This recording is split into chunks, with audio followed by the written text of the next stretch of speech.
Hello guys, greatest hits for you today. I will be showing you a couple of things about FTP. This is actually a first part on a series I'm planning to do on FTP. So today we'll be talking about FTP protocol specifics. Then in a later session I will present you some secure alternatives to FTP.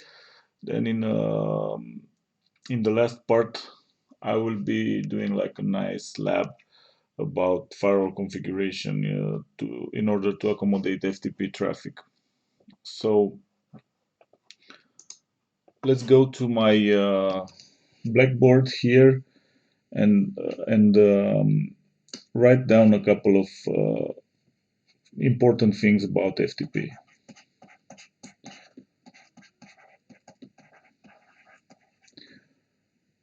As you know, it's a very old protocol and kind of obsolete. I think it was invented around 1970. Doesn't matter so much.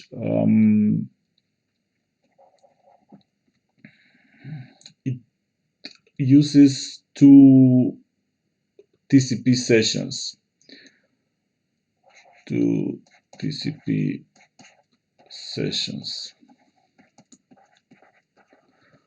One for control, it's called actually the control session, and one for the data transfer.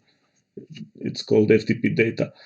And it's working like this because from what I've read, it was first invented for other protocol, not for TCP, and that protocol was a simplex protocol. And in order to be able to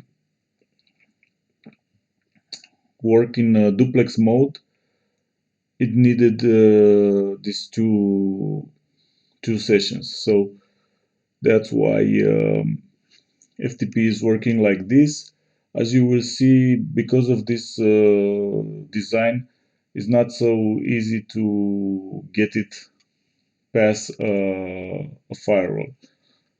Usually the secondary data channel is negotiated on this control session. I will show you a demo.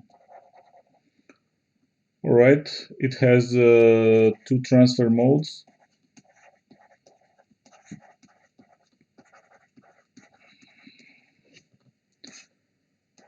ASCII and binary.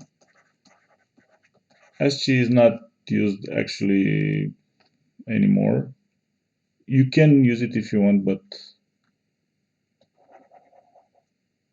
you don't have a real good reason. You can use binary for every transfer. Let me see what else. It's something more than file transfer.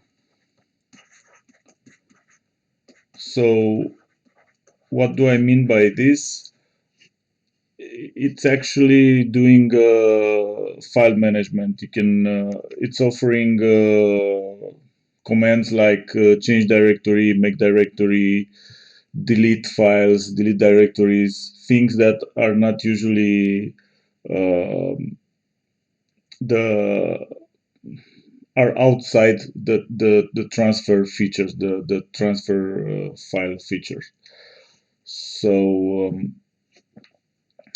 what else?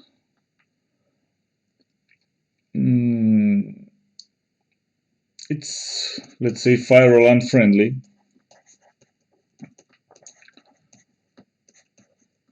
Mostly because of this two session design. Usually it's a weak point in the infrastructure.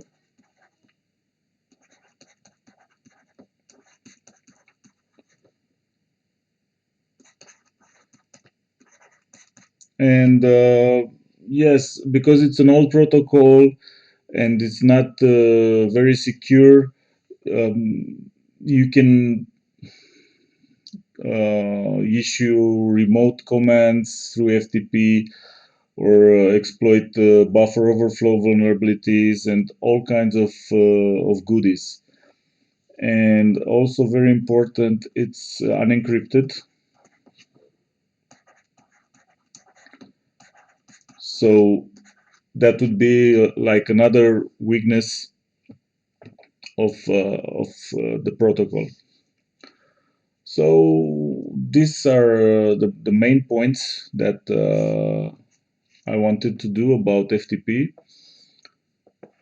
Now I will let's go to another page, and I will draw you a schematic of how FTP works. So let's say here we have the client, fancy laptop, of course,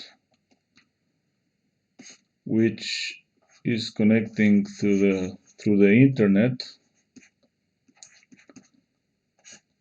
to the FTP server right here, this big box.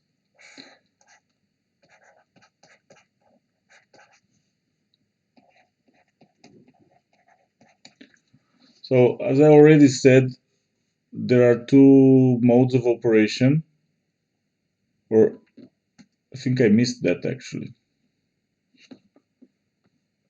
I will put it here. Two operation modes. We have passive and active. And I will show you what I mean by that. So we have the active mode and the passive mode. And I will discuss each case separated. So also in the first slide I've mentioned that FTP is using two sessions, two TCP sessions, and I will represent each one with a different color. So first thing, the client is starting a control session on destination port TCP 21 from a random source port.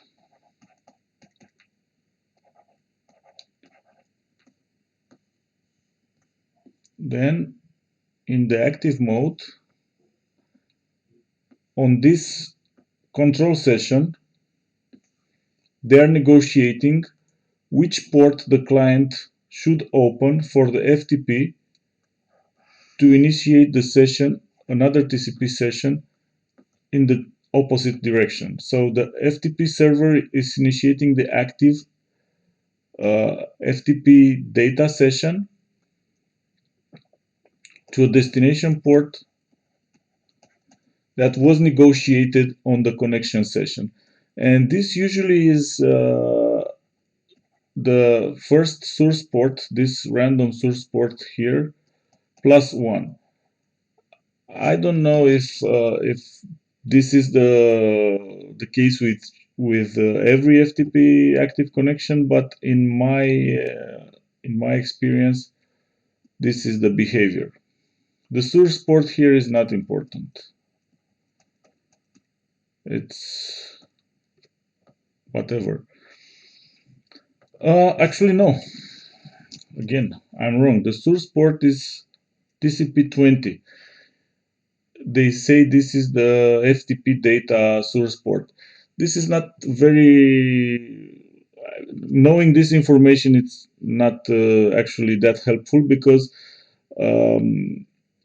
and some people are using this information to configure firewall rules with source port matching, and that's really not a good security practice. I will not go into that discussion. So Right, this is the way active active FTP sessions are working, and as you can see already, this is not very easy to cooperate with the firewall. So let's see the passive mode of operation. Again, with green is the connection control, the connection session. It's starting the same. The client is initiating the session on destination port TCP 21, and the difference is that for the data session, the client is also the initiator in the same direction on a destination port, also on TCP, that was negotiated over the control session. The active mode of operation is also called port, sorry, from the command that FTP is using to initiate this mode of operation, and the passive is also called EASV. You will see this commands very shortly. I will do a Wireshark capture and I will show you really how it works. So what you can what conclusion we can draw from here is that the passive mode of operation is easier to be configured in a firewall, right? So this is, let's say, more firewall friendly. All right, so let me see now if I can switch to Wireshark and make a capture.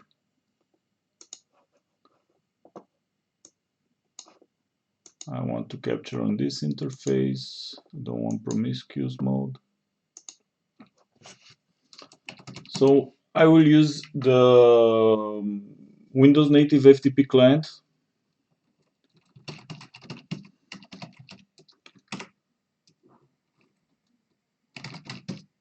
I'm logging in with my password. So until this point, up to this point, we are the FTP only initiated, the FTP client only initiated the control session. There is no data session until now. The data session is initiated when I first issue a file listing command or a file transfer command. So I will just list the current directory, and as you will see now, we have this FTP data here. So I will stop the capture just to look at the packets a little in detail. I will filter this. All right, so first thing, the client is initiating, this is me, the client, 56.1, is initiating the FTP control session on TCP 21 from a random port, this one here, 59032. So the session is established. The FTP server is responding with a message of the day, hello, blah, blah, blah. Right here, I'm putting my credentials, the user, and the server is responding, okay, give me the password. As you can see here, this is very important. All of this is transmitted in clear text. So my credentials, the username, and the password is clear text. So now you know my very secret password. Login successful, and this is the command that is actually starting the FTP data session, And as I told you in a previous slide, there is this command port, which is starting the negotiation for the session. The server is responding, okay, port command successful, consider using PASV, blah blah blah. And this is where I see the secondary TCP channel for the FTP data. And it's using as a source port the FTP data, which is port 20. You can see it right here. Where it is. And as a destination is the port opened on the client. 56.1 is my client, which was negotiated with this command. So this command, let's look a bit closely at the port command to understand what these numbers are representing. Let's go back to my Blackboard. And on another page,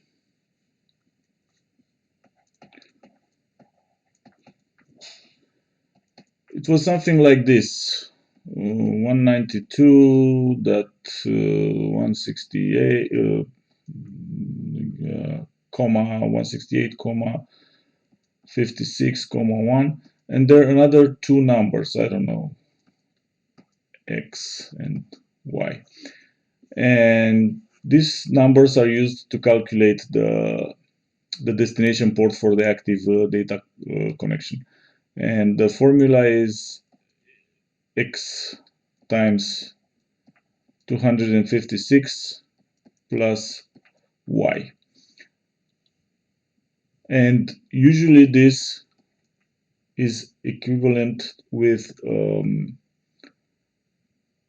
control source port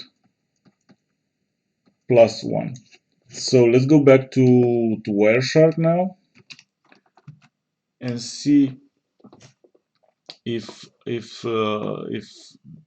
this is a correct calculation. Actually, I will open up a calculator. So 230 times 256. What?